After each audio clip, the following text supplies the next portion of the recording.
जय श्री कृष्ण भक्तों, ओम सूर्याय नमः। क्या आप जानते हैं कि सूर्य जो पूरी सृष्टि को प्रकाश देता है, उसका जन्म कैसे हुआ था? यह एक रहस्य है जो हजारों वर्षों से वेदों में छिपा है। आज हम सुनेंगे सूर्यदेव की रहस्यमय उत्पत्ति की वह कथा जिसे जानकर आप भी चकित रह जाएंगे। आज की कथा अत्यंत ज्ञानवर्धक और प्रेरणादायक है। कथा आरंभ करने से पूर्व आपसे एक विनम्र निवेदन है। शास्त्रों में कहा गया है कि कथा को अधूरा नहीं छोड़ा जाता, अतः इसे अंत तक अवश्य सुने। तो आइए बिना किसी विलंब के आरंभ करते हैं आज की प्रेरणादायक कथा। जब अस्तित्व का कोई नाम नहीं था, जब समय का कोई अर्थ नहीं था, जब न आकाश था न धरती, उस अनंत शून्य में केवल अंधकार था, गहरा अथाह भेदी अंधकार। ये वह काल था जब स्वयं ब्रह्मांड भी अपने आदि रूप में अव्यक्त और अदृश्य अवस्था में विचरण कर रहा था। उस महाशून्य में एक दिन अचानक स्पंदन हुआ, अनंत शक्ति का आविर्भाव हुआ और परंपरा अनुसार ब्रह्मा स्वयं अपने स्वरूप में प्रकट हुए। वह शून्य अब केवल शून्य नहीं रहा, उसमें एक बीज पड़ा, सृष्टि का आदि बीज। उस बीज से प्रस्फुटित हुआ एक दिव्य कमल, जिसकी सुवर्ण कांति से सारा अंधकार तिरोहित हो गया। उस कमल के मध्य में विराजमान हुए कमल योनि ब्रह्मा, सृष्टि के आदि सृष्टा। स्वयं को चारों ओर अंधकार से घिरा देख ब्रह्मा विचलित हुए। उन्होंने अपना स्वरूप प्रकाशित किया, किंतु उनका प्रकाश उस अनंत अंधकार को भेदने में असमर्थ रहा। तब उनके मुख से अनायास ही प्रथम शब्द उच्चारित हुआ, ओम। ये केवल एक शब्द नहीं था, ये प्रकाश का तेज था, सूक्ष्म ऊर्जा का स्वरूप था। मैं सबका आदि हूँ, अंत हूँ, मुझ में ही सृष्टि का बीज निहित है। लेकिन इस अंधकार में मेरी सृष्टि कैसे विकसित होगी? ब्रह्मा ने विचार किया। उनके इसी विचार से एक अद्भुत घटना घटित हुई। उनके द्वारा उच्चारित ओम का शब्द अचानक एक ज्योति पुंज में परिवर्तित हो गया और इस प्रकाश से एक दिव्य आकृति प्रकट हुई, तेजस्वी, देदीप्यमान, स्वर्णिम। वह आकृति ब्रह्मा के चारों ओर प्रदक्षिणा करने लगी और जैसे जैसे वह घूमती गई, अंधकार पीछे हटता गया। ये था सूर्य का आदि रूप, अंधकार का प्रथम विरोधी, प्रकाश का प्रथम स्रोत। ब्रह्मा ने प्रसन्न होकर कहा, तुम्हारे प्रकाश से ही मेरी सृष्टि का विस्तार होगा। तुम प्रकाश के अधिष्ठाता हो, जीवन के वाहक हो। अब से तुम्हारा नाम आदित्य होगा, जो आदि से है, जो अनादि है। उस ज्योतिर्मय पुरुष ने नतमस्तक होकर कहा, मैं आपका सेवक हूँ प्रभु, आपके आदेश का पालन करना ही मेरा कर्तव्य है। ब्रह्मा ने सूर्य के तेज को 3 भागों में विभाजित किया। प्रथम भाग से अग्नि, द्वितीय से विद्युत और तृतीय से ऊष्मा की उत्पत्ति हुई। इन तीनों से ही आगे चलकर सृष्टि का विस्तार हुआ। सूर्य के प्रकाश से प्रकाशित होकर ब्रह्मा ने सृष्टि की रचना आरंभ की। इस प्रकार अंधकार के गर्भ से प्रकाश का जन्म हुआ, जिसे हम आज सूर्य के रूप में जानते हैं। जैसे जैसे सृष्टि का विस्तार होता गया, ब्रह्मा के मानस पुत्र मरीचि का जन्म हुआ। मरीचि के पुत्र थे महर्षि कश्यप, जिनका तप और तेज अद्वितीय था। कश्यप का विवाह प्रजापति दक्ष की 13 कन्याओं से हुआ, जिनमें अदिति और दिति प्रमुख थीं। अदिति देवमाता कहलाए और दिति असुर माता। एक बार की बात है जब देवताओं और असुरों के बीच भयंकर युद्ध हुआ। इस युद्ध में असुरों ने देवताओं को परास्त कर दिया और उन्हें स्वर्ग से निष्कासित कर दिया। देवताओं की इस दुर्दशा को देखकर अदिति का हृदय व्यथित हो उठा। उन्होंने अपने पति महर्षि कश्यप से कहा, स्वामी, हमारे पुत्र देवता अब अनाथों की भांति इधर उधर भटक रहे हैं। उन्हें उनका अधिकार दिलाने के लिए कुछ कीजिए। कश्यप बोले, देवी, इसका केवल एक ही उपाय है, तुम्हें कठोर तपस्या करनी होगी। यदि परमात्मा प्रसन्न हुए तो वे निश्चित ही हमारे पुत्रों की सहायता करेंगे। अदिति ने भगवान विष्णु की आराधना आरंभ की। वे निराहार रहकर एक पैर पर खड़ी होकर दिन रात श्रीहरि का ध्यान करने लगी। उनकी अखंड तपस्या से प्रसन्न होकर एक दिन भगवान विष्णु प्रकट हुए। माता अदिति, तुम्हारी तपस्या से मैं अत्यंत प्रसन्न हूँ, वरदान मांगो, श्री विष्णु ने कहा।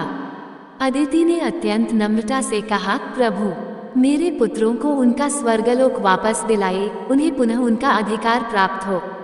विष्णु मुस्कुराए और बोले, देवी, मैं स्वयं तुम्हारे पुत्र के रूप में अवतार लूंगा और असुरों का विनाश करूंगा। तुम निश्चिंत रहो। अदिति ने कृतज्ञता के साथ भगवान को प्रणाम किया और अपने आश्रम लौट आई। कुछ समय पश्चात उन्हें गर्भधारण हुआ। वो गर्भकाल अत्यंत दिव्य और अद्भुत था। पूरा आश्रम तेजस्वी प्रकाश से आलोकित रहता, मानो स्वयं सूर्य देव धरती पर उतर आए हों।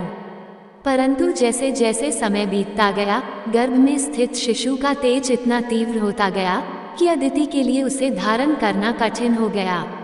उनका शरीर उस अलौकिक तेज को सहन नहीं कर पा रहा था।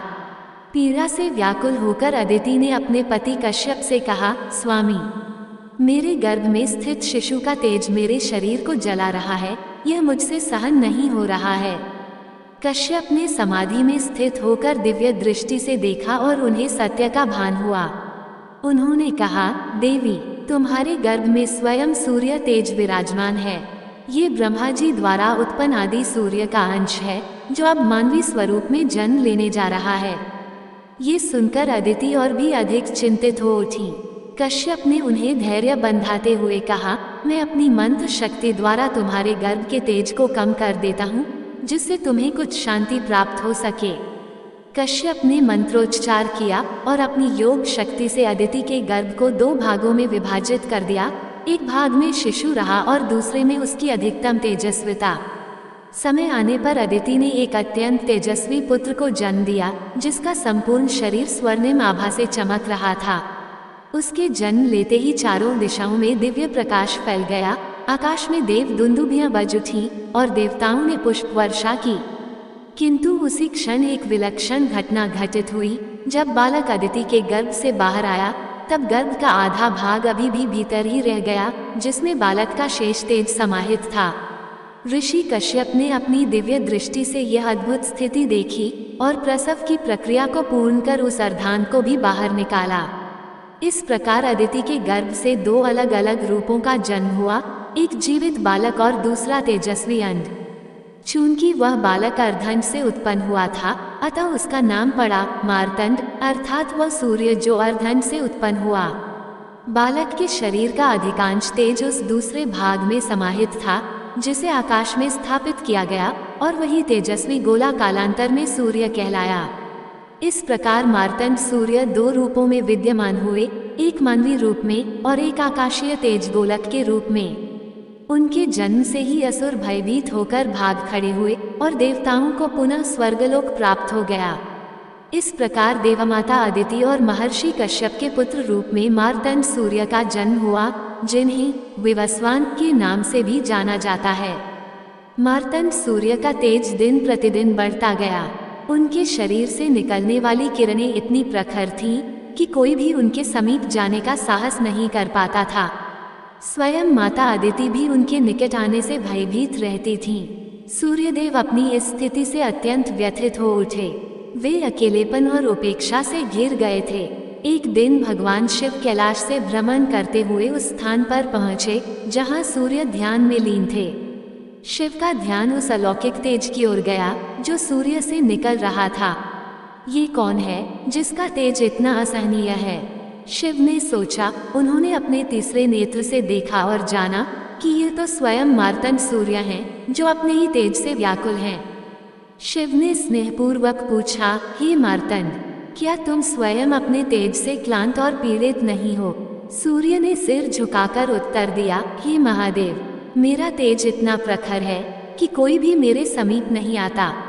मेरी माता भी मुझसे दूरी बनाए रखती हैं। मैं इस स्थिति से अत्यंत दुखी हूँ। कृपया कोई उपाय बताए जिससे मेरा तेज संतुलित हो जाए।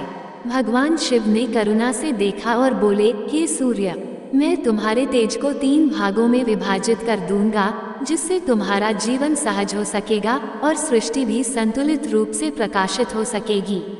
इतना कहकर शिव ने अपना त्रिशूल उठाया और सूर्य को 3 भागों में विभाजित कर दिया। एक भाग से प्रातःकाल का सूर्य, दूसरे से मध्याह्न और तीसरे से संध्या का सूर्य प्रकट हुआ। इस प्रकार सूर्य के 3 रूप हुए, अरुणोदय, विवस्वान और अस्ताचल सूर्य, जिनसे दिन के 3 काल निर्मित हुए। सृष्टि संतुलित हो गई और सूर्य का तेज सम्यक रूप से धरती को आलोकित करने लगा। पहला भाग सूर्य के मानवीय रूप में रहा, दूसरा भाग उस अंडे में समाहित हो गया जो आकाश में स्थापित था, और तीसरा भाग पृथ्वी पर अग्नि के रूप में स्थित हुआ। अब तुम अपने मानवीय रूप में सामान्य जीवन व्यतीत कर सकोगे, शिव ने कहा। आकाश में स्थित वह अंडा संपूर्ण ब्रह्मांड को प्रकाशित करेगा और अग्नि के रूप में तुम यज्ञों में आहुति लेकर मनुष्यों की सेवा करोगे। सूर्य ने कृतज्ञतापूर्वक शिव को नमन किया। अब उनका तेज इतना सहनीय हो गया था कि लोग उनके समीप आ सकते थे। माता अदिति सबसे पहले दौड़कर अपने पुत्र से लिपट गईं और उन्हें हृदय से लगा लिया। शिव द्वारा विभाजित उस दिव्य अंडे से एक अद्भुत घटना घटी। उस अंडे से एक प्रकाश पुंज निकला जो साकार होकर एक सुंदर युवक में परिवर्तित हो गया। वह युवक अत्यंत मनोहर था, उसके शरीर से तेज की किरणें प्रस्फुटित हो रही थीं। यही था विवस्वान, सूर्य का दिव्य प्रतिरूप, जो आकाश में स्वर्णिम रथ पर सवार होकर समस्त ब्रह्मांड को प्रकाश देने लगा। आकाश में स्थित सूर्य और पृथ्वी पर विचरण करने वाले मार्तंड दोनों एक ही आत्मा के दो भिन्न स्वरूप थे। मार्तंड सूर्य अब सामान्य जीवन जीने लगे, जबकि आकाशीय सूर्य अपने रथ पर सवार होकर प्रतिदिन पूर्व से पश्चिम की यात्रा करने लगे, जिससे दिन और रात का चक्र आरंभ हुआ। यह विभाजन सूर्य की उत्पत्ति का एक अद्भुत और रहस्यमय पक्ष था, जिससे उनका अस्तित्व दिव्य और मानवीय दोनों रूपों में विभक्त हो गया। अब सूर्य युवावस्था में पहुंच गए थे। देवी अदिति और ऋषि कश्यप उनके विवाह को लेकर चिंतित हो उठे। उसी समय त्रिलोक में प्रसिद्ध देवी संज्ञा, देवशिल्पी विश्वकर्मा की पुत्री, अपने तेज और सौंदर्य के लिए जानी जाती थी। एक दिन देवर्षि नारद विश्वकर्मा के भवन पहुँचे। विश्वकर्मा ने उनका आदरपूर्वक स्वागत किया और पूछा, हे देवर्षि, आपके आगमन का उद्देश्य जानना मेरे लिए सौभाग्य की बात होगी। नारद मुस्कुराए और बोले, मैं एक विशेष प्रस्ताव लेकर आया हूँ। देवमाता अदिति और महर्षि कश्यप के पुत्र सूर्यदेव के लिए आपकी पुत्री संज्ञा का हाथ मांगने आया हूँ। विश्वकर्मा के मन में थोड़ी दुविधा उत्पन्न हुई। वे जानते थे कि सूर्य का तेज अत्यंत प्रखर है, भले ही वह अब विभाजित हो चुका है। क्या उनकी पुत्री वह तेज सहन कर पाएगी? परंतु सूर्य से संबंध एक गौरव की बात थी। उन्होंने संज्ञा को बुलाकर प्रस्ताव रखा। संज्ञा ने सूर्य के विषय में बहुत सुना था और सहर्ष विवाह के लिए सहमत हो गई। शुभ मुहूर्त में सूर्य और संज्ञा का विवाह संपन्न हुआ। देवताओं ने आकाश से पुष्प वर्षा की, इंद्र ने स्वागत की व्यवस्था की, अग्निदेव ने वेदी सजाई, मरुदगण पवन का संचालन कर रहे थे और अप्सराएं नृत्य कर रही थीं। विवाह के बाद संज्ञा सूर्य के साथ अपने नवगृह पहुंची। सूर्य ने उसे प्रेमपूर्वक अपनाया और उसका हर प्रकार से ध्यान रखा। समय बीतने के साथ संज्ञा ने 3 संतानों को जन्म दिया, वैवस्वत मनु, यम यमी जुड़वा संतान और अश्विनी कुमार। ये परिवार सुखी था, लेकिन एक समस्या धीरे धीरे उभरने लगी। सूर्य का तेज अभी भी इतना प्रखर था कि संज्ञा को उनका साथ सहन नहीं हो पा रहा था। उनके शरीर की आभा आंखों को चुभती थी, उनका स्पर्श जलन देता था। वह भीतर ही भीतर क्षीण होती जा रही थी, परंतु अपने प्रेमवश उसने कभी कोई शिकायत नहीं की। अंततः एक दिन उसने निर्णय लिया, मैं अपने स्थान पर अपनी छाया को रखकर तपस्या करने जाऊंगी, जिससे मैं सूर्य के तेज को सहन करने योग्य बन सकूं। उसने अपनी छाया को आदेश दिया, तुम मेरे स्थान पर रहो, बच्चों की देखभाल करो और सूर्यदेव को मेरी अनुपस्थिति का आभास न होने दो। छाया ने आज्ञा का पालन किया। संज्ञा पिता के घर गई और वहां से एक दिन उत्तर दिशा की ओर वन में चली गई, जहां उसने घोड़ी का रूप धारण कर तपस्या प्रारंभ की। इधर छाया सूर्य के साथ रहने लगी। प्रारंभ में सब ठीक रहा, किंतु धीरे धीरे छाया का व्यवहार बदलने लगा। उसने वैवस्वत मनु, यम और यमी के साथ रूखा व्यवहार करना शुरू कर दिया और अपने 2 पुत्र सावर्णी मनु और शनि को अधिक प्रेम और विशेषाधिकार देने लगी। यम के साथ तो वह कठोरता की सारी सीमाएं लंघ गई। एक दिन क्रोधित यम ने छाया को पैर से झटका दिया, जिससे क्रुद्ध होकर छाया ने उसे श्राप दे दिया, तुम्हारा पैर सड़ जाएगा। ये सुन यम भयभीत हो गए और सूर्य के पास पहुंचकर बोले, पिताश्री, मैंने माता का अपमान नहीं किया था, फिर भी उन्होंने मुझे ऐसा भयंकर श्राप दे दिया। क्या माता अपने पुत्र को ऐसा श्राप देती है? सूर्य चिंतित हुए और उन्होंने अपनी दिव्य दृष्टि से संपूर्ण ब्रह्मांड का अवलोकन किया। उन्हें सच्चाई का पता चल गया। वे छाया के पास आए और उससे सत्य पूछने लगे। भयभीत छाया ने सारी बात स्वीकार कर ली।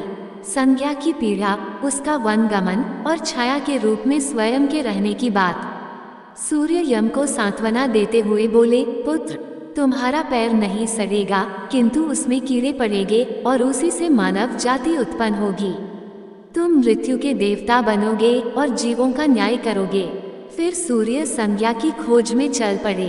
वे विश्वकर्मा के पास पहुँचे, जिन्होंने बताया कि संज्ञा उत्तर दिशा में तप कर रही है।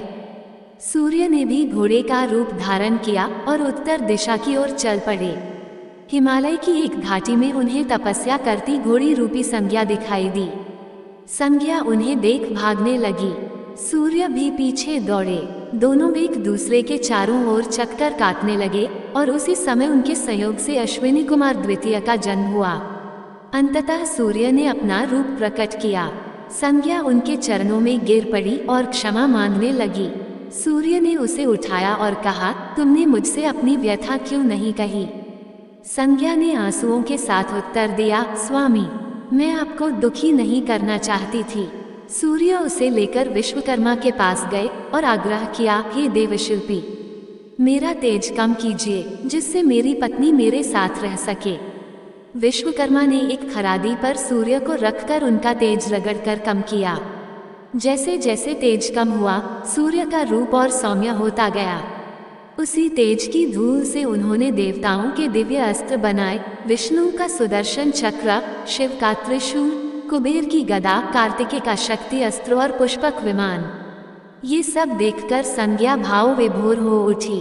अब वो सूर्य के साथ सुखपूर्वक रहने लगी। विश्वकर्मा ने सूर्य को एक दिव्य रथ भेंट किया, जिसमें 7 घोड़े जुड़े थे। 7 घोड़े 7 छंदों के प्रतीक थे और उसका सारथी बनाया गया अरुण, संज्ञा का भाई। छाया को भी क्षमा कर घर में सम्मानजनक स्थान दिया गया। यम धर्मराज बने। वैवस्वत मनु ने पृथ्वी पर मानव सभ्यता की नींव रखी। अश्विनी कुमार देवताओं के वैद्य बने। सावनी मनु भविष्य के मनवंतर के अधिपति बने और शनि एक ग्रह के रूप में प्रतिष्ठित हुए। कालचक्र चलता रहा। सूर्य प्रतिदिन अपने स्वर्णिम रथ पर सवार होकर पूर्व से पश्चिम की यात्रा करते रहे, जिससे दिन रात्रि का संचालन हुआ। एक दिन संज्ञा ने सूर्य से पूछा, स्वामी, क्या आप थकते नहीं? आप ये यात्रा क्यों निरंतर करते हैं? सूर्य ने गंभीरता से उत्तर दिया, प्रिय, जब तक ये सृष्टि है, मेरा कर्तव्य चलता रहेगा। मेरे रुकने से जीवन रुक जाएगा। संज्ञा ने उनके त्याग और निष्ठा को नमन किया। महर्षि व्यास ने सूर्य से ज्ञान मांगा। पाणिनि ने व्याकरण और कई ऋषियों ने उनसे विद्याएं प्राप्त की। श्री कृष्ण ने स्वयं अर्जुन से कहा, प्रकृति के इस महान ज्योति स्वरूप को मैं अपनी योगमाया से संचालित करता हूँ। सूर्य का तेज ही जीवन है। एक श्लोक में कहा गया है, आदित्यस्य नमस्कार ये कुर्वन्ति दिने दिने जन्मांतर सहस्त्रेषु दारिद्र्यं नोपजायते। अर्थात जो प्रतिदिन सूर्य को नमस्कार करता है, वह हजारों जन्मों तक दरिद्र नहीं होता। ये कथा केवल सूर्य की नहीं, बल्कि त्याग, प्रेम, तप और कर्तव्य की वह महागाथा है जो सृष्टि को जीवन देती है। प्रेम से बोलिए, जय श्री हरि विष्णु। ऐसे ही और भी रोचक और आध्यात्मिक वीडियो के लिए चैनल को सब्सक्राइब कर लें।